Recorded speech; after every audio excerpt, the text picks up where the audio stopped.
Hello guys, आज हम discuss करने वाले हैं working of automobile. Okay, so automobile के जो वर्किंग प्रिंसिपल है उसके ऊपर तो हम रोशनी डालेंगे ही, लेकिन उससे पहले मैं चाहता हूँ कि ऑटोमोबाइल के जो इम्पोर्टेंट कंपोनेंट्स है उनके बारे में भी हम थोड़ा जान लें, उनके साथ हमारा रूबरू हो जाएगा तो हमारा जो कॉन्सेप्ट है वो पूरा का पूरा क्लियर हो जाएगा। ठीक है, तो चलिए चलते हैं, उनके साथ थोड़ा बहुत मिलते हैं, क्योंकि ये जो इम्पोर्टेंट कंपोनेंट्स हो गए ये सारे के सारे छुपे रुस्तम हैं। ओके, क्योंकि एक ऑटोमोबाइल को परफेक्ट बनाने के पीछे इन लोगों के ही हाथ है। ओके, तो चलिए चलते हैं, देख लेते हैं कौन कौन हमारे इम्पोर्टेंट कंपोनेंट्स हो गए और डिवाइसेस हो गए। पहले देखिए नंबर वन पे हो गया हमारा इंजन। ओके, तो फर्स्ट पॉइंट हो गया इंजन। मैं जो भी बोलूँगा आज पॉइंट वाइज बोलूँगा, आप लोग हो सकता है तो नोट कर लीजिएगा। तो इंजन, तो पहले हम डिस्कस करेंगे इंजन के बारे में। तो फर्स्ट पॉइंट, इंजन क्या है? What did you mean by engine? What is engine? Actually ये जो इंजन है इसको बोलते हैं हम इंजन। ये जो देख रहे हैं सेक्शन, ये सेक्शन है हमारा इंजन। ओके, एक्चुअली एक लाइन डायग्राम है तो इसलिए इसको मैं सेक्शन बोल रहा हूँ। ये जो सेक्शन देख रहे हो आप, ये है इंजन पूरा का पूरा। ओके, तो हम बोल रहे थे कि जो इंजन है, इंजन का काम क्या है और इंजन होता क्या है। एक्चुअली ये जो इंजन होता है, इंजन एक डाइजेस्टिव सिस्टम की तरह होता है। ओके, एक डाइजेस्टिव सिस्टम भी हम उसको बोल सकते हैं ऑटोमोबाइल का, क्योंकि मान लीजिए जैसे कि हमारे शरीर में एक डाइजेस्टिव सिस्टम है। ओके, वो जो डाइजेस्टिव सिस्टम है, हम जो भी खाते हैं उसको वो पचा लेता है। ठीक है, पूरा का पूरा भस्म कर देता है। उसी तरह हम हमारे ऑटोमोबाइल में जो ये इंजन है, इस इंजन के अंदर हम जो भी केमिकल एनर्जी सप्लाई करते हैं, ये जो इंजन है क्या करता है, उसको पूरा निकल जाता है, पूरा का पूरा साफ कर देता है और भाई क्या करता है, केमिकल एनर्जी को कन्वर्ट कर लेता है मैकेनिकल एनर्जी को। तो फर्स्ट पॉइंट क्या हो गया, it also a digestive system. Okay, तो इसको हम डाइजेस्टिव सिस्टम भी बोल सकते हैं। मैं ऐसे ही बोल रहा हूँ, मतलब समझने के लिए है, एग्जाम्स में लिखना मत। और सेकंड पॉइंट क्या है, इंजन का जो काम है, इंजन करता क्या है? इंजन का जो काम है एक्चुअली केमिकल एनर्जी को वो क्या करता है कि मैकेनिकल एनर्जी को कन्वर्ट करता है। ओके, क्योंकि हम पिछले क्लासेस में हम देख चुके हैं कि जो ये हमारा ऑटोमोबाइल है, ऑटोमोबाइल क्या है, सेल्फ प्रोपेल्ड व्हीकल है। और सेल्फ प्रोपेल्ड व्हीकल जो है मूवमेंट कैसे करता है, इंजन के जरिए से करता है, आईसी इंजन के जरिए से करता है ना। तो ये आईसी इंजन के जरिए से जो करता है, तो यही जो सेक्शन है, यही सेक्शन है आईसी इंजन। ये जो पार्ट है देख रहे हैं हम, यही है आईसी इंजन। ओके, तो इसी के अंदर हमारा क्या होता है, जो एनर्जी कन्वर्ट होता है। ओके, एनर्जी हमारा प्रोड्यूस नहीं होता है, क्योंकि energy neither be created not be destroyed. Energy सिर्फ कन्वर्ट हो सकता है वन फॉर्म से अनदर फॉर्म को। ओके, तो देखते हैं। देखिए, मान लीजिए ये हो गया है हमारा इंजन, और इंजन के अंदर एक पिस्टन मूवमेंट करता है, रेसिप्रोकल मूवमेंट करता है। ओके, तो हम इंजन के अंदर फ्यूल सप्लाई कर दिया है, केमिकल एनर्जी हम सप्लाई कर रहे हैं। तो ये जो पिस्टन है हमारा मूवमेंट कर रहा है। जब पिस्टन मूवमेंट कर रहा है तो इग्निशन हो रहा है। ओके, तब क्या हो रहा है, जो हमारा केमिकल एनर्जी हो, केमिकल एनर्जी मैकेनिकल एनर्जी को कन्वर्ट हो जाता है। ओके, तो ये हो गया हमारा सेकेंड पॉइंट। तो फर्स्ट पॉइंट हो गया क्या, इट ऑल्सो नोन एज और डाइजेस्टिव सिस्टम, क्योंकि ये इसके अंदर जो भी हमारे केमिकल एनर्जी आते हैं उसको वो भस्मीभूत कर देता है। ओके, और दूसरा पॉइंट हमारा हो गया क्या, it can convert chemical energy into mechanical energy. अगर हम इंजन का डेफिनेशन बोलेंगे तो engine is a device that convert chemical energy into mechanical energy. मतलब केमिकल एनर्जी लेता है और हमको मैकेनिकल एनर्जी देता है, प्रदान करता है।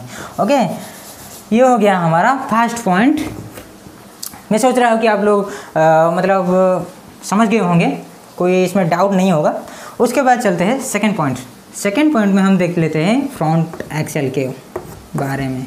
तो ये जो फ्रंट एक्सेल है, फ्रंट एक्सेल कहाँ से कहाँ तक है? देखिए, ये जो पार्ट है इसको हम बोलते हैं फ्रंट एक्सेल। ठीक है, इसको पूरा का पूरा ये जो सेक्शन है उसको हम बोलते हैं फ्रंट एक्सेल। तो ये जो फ्रंट एक्सेल है, फ्रंट एक्सेल का काम क्या होता है? Basically, the function of the front axle is to carry the entire weight of the front part of the vehicle।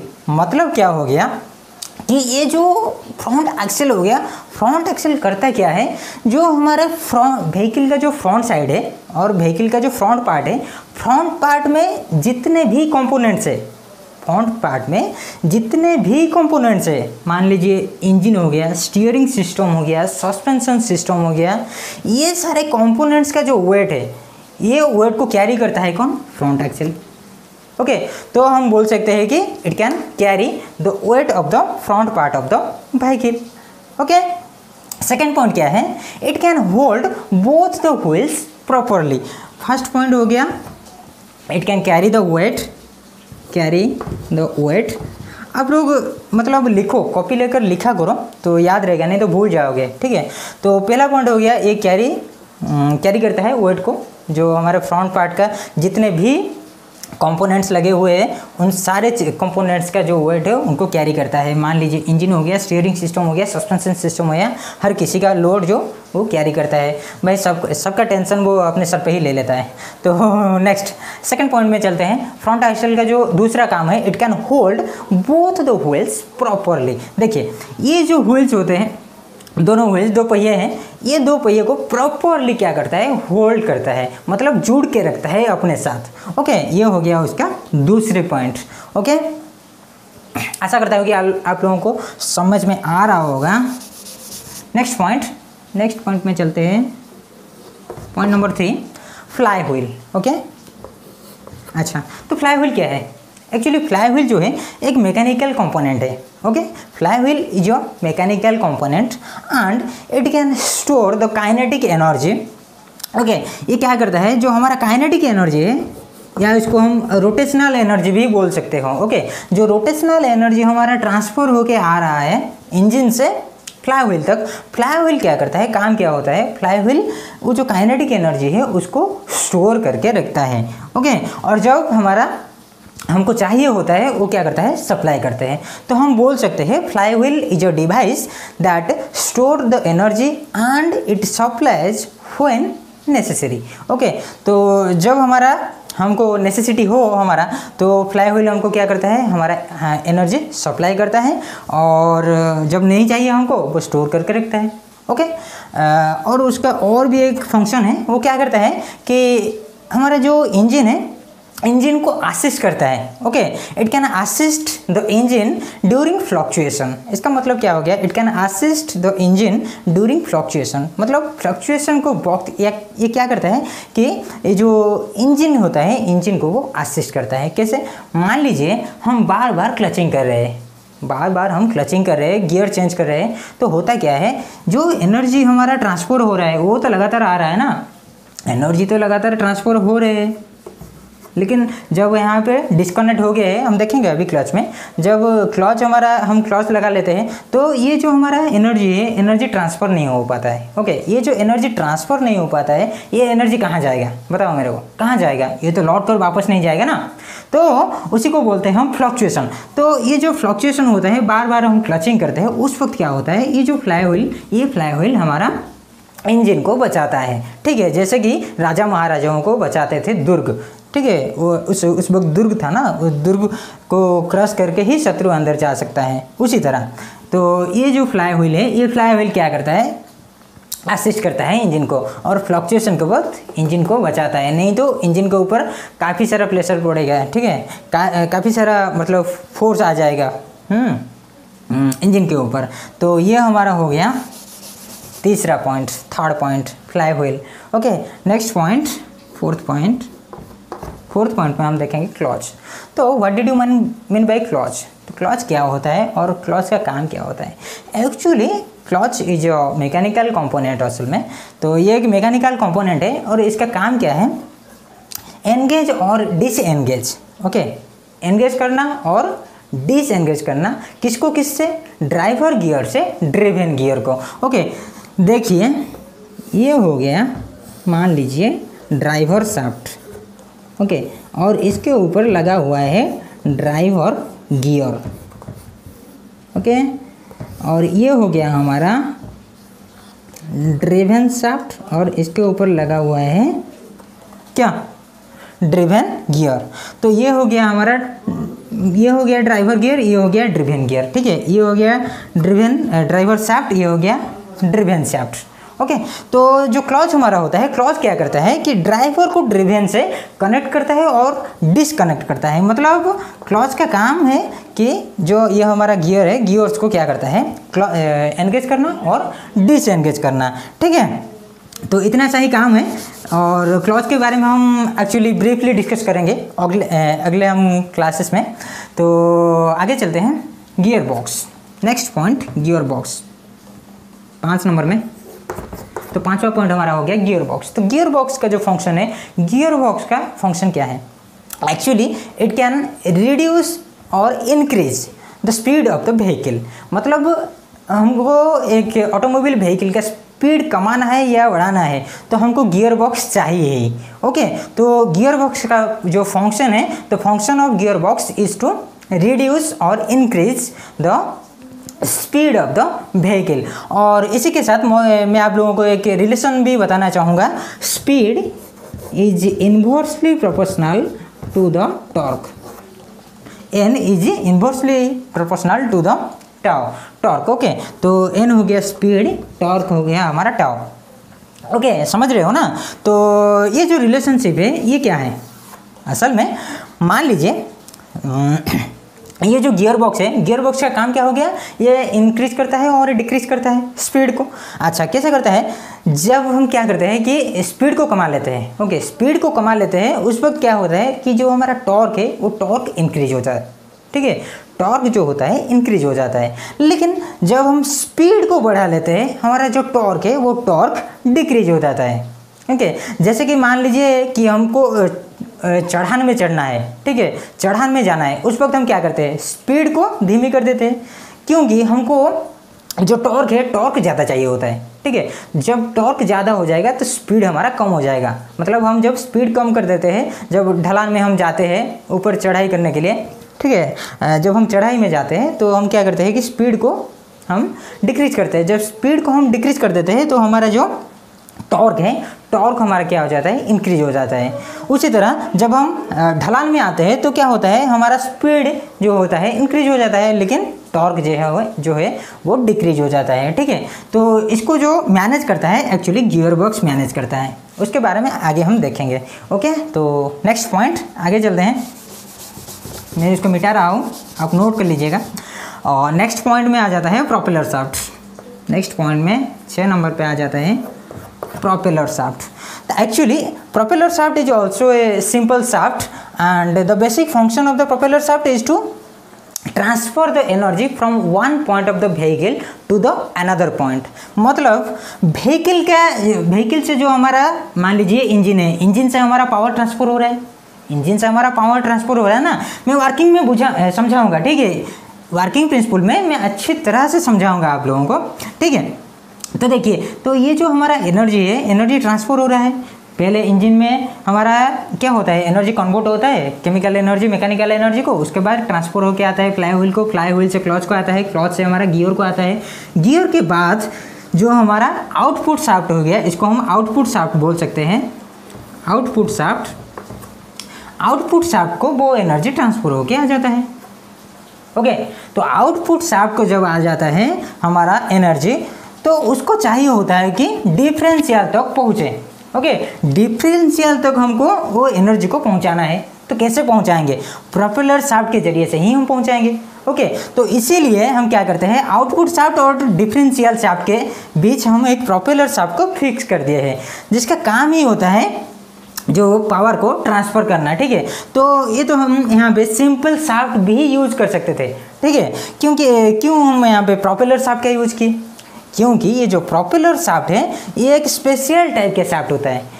जो भी हम मान लीजिए हमारा हेवी व्हीकल्स होते हैं, हेवी व्हीकल्स में जो पावर होता है वो भी हेवी पावर होता है। ठीक है, तो हेवी पावर को ट्रांसफ़र करने के लिए हमको प्रोपेलर शाफ्ट चाहिए। ओके, तो प्रोपेलर शाफ्ट क्या करता है? हेवी पावर को वन पॉइंट से अनदर पॉइंट तक ट्रांसफ़र कर लेता है आसानी से। ओके, तो ये हो गया प्रोपेलर शाफ्ट के बारे में। नेक्स्ट पॉइंट चलिए चलते हैं, ये हो गया यूनिवर्सल जॉइंट। ये हो गया 6 नंबर, ये हो गया 7। 7th पॉइंट में हम देखते हैं यूनिवर्सल जॉइंट। तो ये जो यूनिवर्सल जॉइंट है ये सिंपली एक जॉइंट है। कैसा दिखता है, ये मतलब जो हमारा डिफरेंशियल शाफ्ट हो गया और जो आउटपुट शाफ्ट हो गया, ये दोनों शाफ्ट से ये प्रोपेलर शाफ्ट को जुड़ने के लिए हम क्या करते हैं, यूनिवर्सल जॉइंट का इस्तेमाल करते हैं। असल में ये जॉइंट जो है ये दिखता कैसे है, मान लीजिए ये हो गया एक एक्सिस और ये हो गया एक एक्सिस। देखिए ये हो गया हमारा यूनिवर्सल जॉइंट, इसको हम बोलते हैं यूनिवर्सल जॉइंट। ओके, इस तरह का कुछ। तो ये हो गया हमारा यूनिवर्सल जॉइंट। मतलब मैं आपको दिखा दूँ कि इस तरह का जो जॉइंट होता है, इस तरह का, ठीक है। मतलब ये ऐसे ऐसे मूवमेंट भी कर सकता है और ऐसे ऐसे भी घूम सकता है, मतलब ऐसे हो सकता है, ऐसे ऐसे भी हो सकता है। ओके, तो इसीलिए हम इसको बोलते हैं यूनिवर्सल जॉइंट। यू टाइप का होता है स्पेशली, इसीलिए हम इसको यू जॉइंट भी बोलते हैं। Okay, next point differential. Differential के बारे में तो हम पढ़ेंगे ही आगे। बेसिकली ये जो डिफरेंशियल है, डिफरेंशियल का काम क्या होता है, डिफरेंशियल हमारा बाइक जो हमारा व्हीकल हो गया, व्हीकल को स्किडिंग से बचाता है। स्किडिंग का मतलब क्या है, जो हमारा व्हीकल जब टर्न लेता है, टर्निंग में जब व्हीकल टर्निंग करता है, टर्न लेता है, उस वक्त क्या होता है, हम देखते हैं कि कई सारे व्हीकल ऐसे होते हैं जो कि पलट जाते हैं। ओके, कई सारे व्हीकल ऐसे होते हैं जो पलट जाते हैं, तो उसको बोलते हैं स्किडिंग इफेक्ट। तो ये जो स्किडिंग इफेक्ट है उसको हम क्या ओवरकम करने के लिए हम डिफरेंशियल का यूज किया करते हैं। ओके, पहले के ज़माने में डिफरेंशियल था ही नहीं, इसीलिए जो हमारा एक्सीडेंट होता था काफ़ी ज़्यादा होता था। ओके, तो आजकल के ज़माने में थोड़ा कम हो गया है, हो रहा है लेकिन कम हो गया है। तो डिफरेंशियल के बेसिक काम वही है, मैं समझाऊंगा आगे कैसे क्या करते हैं। उसके बाद देखते हैं सस्पेंशन सिस्टम। तो ये हो गया हमारा सस्पेंशन सिस्टम। तो सस्पेंशन सिस्टम क्या है, जैसे कि हम पिछले क्लास में देख चुके हैं, सस्पेंशन सिस्टम करता क्या है, असल में जो जब हमारा एक व्हीकल बॉम्ब को क्रश करता है तो वाइब्रेशन होता है, ठीक है। अगर हम सस्पेंशन सिस्टम नहीं लगाएंगे व्हीकल्स में तो जो हमारा व्हीकल है जब बॉम्ब को क्रश करेगा तो वाइब्रेट होता रहेगा। तो उस वाइब्रेशन को ओवरकम करने के लिए और रिड्यूस करने के लिए हम सस्पेंशन सिस्टम का यूज करते हैं। और भी काफ़ी सारा हमारा जो सस्पेंशन सिस्टम है काफ़ी सारा काम भी करता है। पिचिंग इफेक्ट जो है उसको भी रिड्यूस करता है और यूमिंग को भी रिड्यूस करता है, ठीक है। इसके बारे में भी समझेंगे हम आगे। ओके, तो ये हो गया हमारा रियल एक्सेल। एक्सेल का तो वही काम है जो हमारे व्हील्स होते हैं उसको जोड़ के रखना। ओके, तो ये हमारा थोड़ा बहुत ओवरऑल आइडिया था जो हमारा ऑटोमोबाइल का जो कंपोनेंट्स होते हैं, बेसिक कंपोनेंट्स है। ओके, तो हाँ, मैं और एक चीज़ है मैं छोड़ दिया है यहाँ पे, ये है रेडिएटर। ओके, जो आगे वाला हिस्सा है ना, ये इसको बोलते हैं हम रेडिएटर। एक्चुअली ये जो रेडिएटर है, रेडिएटर हमारा इंजन के साथ एसोसिएटेड होता है, क्योंकि जो रेडिएटर है एक्चुअली एक कूलिंग सिस्टम है। क्योंकि ये जो हमारा इंजन है, इंजन में क्या होता रहता है, इंजन में होता क्या है, इग्निशन होता है। इग्निशन का मतलब क्या, फायरिंग होता है, हर वक्त फायरिंग होता रहता है ना। तो इसीलिए यहाँ पे तो गर्मी होगा या नहीं, गर्मी तो होगा ना, काफ़ी हद तक गर्मी होगा। तो उसको रिड्यूस करने के लिए हम क्या करते हैं, रेडिएटर का यूज़ करते हैं। क्योंकि इसको हम क्या करते हैं कि जो व्हीकल है, व्हीकल के जो फ्रंट साइड है, फ्रंट साइड में ही यूज़ करते हैं। फ्रंट साइड में क्यों यूज़ करते हैं, क्योंकि जब हमारा व्हीकल्स मूवमेंट करता है, ऐसे मान लीजिए व्हीकल ऐसे मूवमेंट कर रहा है, तो हमारे जो एटमॉस्फेरिक एयर है, एटमॉस्फेरिक एयर डायरेक्ट आके स्ट्राइक करेंगे, ऐसे ही रेडिएटर में स्ट्राइक करेंगे।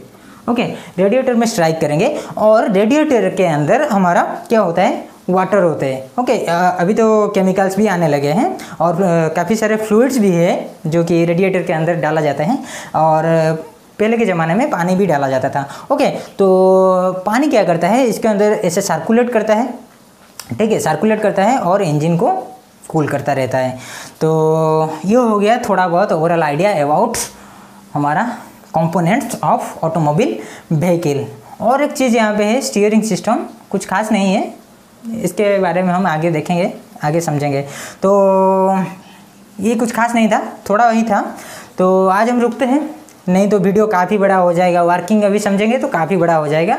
तो नेक्स्ट सेशन में हम देखेंगे वर्किंग प्रिंसिपल के बारे में। और इसके अंदर कुछ भी आप लोगों को आइडिया मतलब डाउट हो तो कमेंट कीजिएगा मेरे को। तो ठीक है, रुकते हैं। Okay, take care, bye bye, thank you.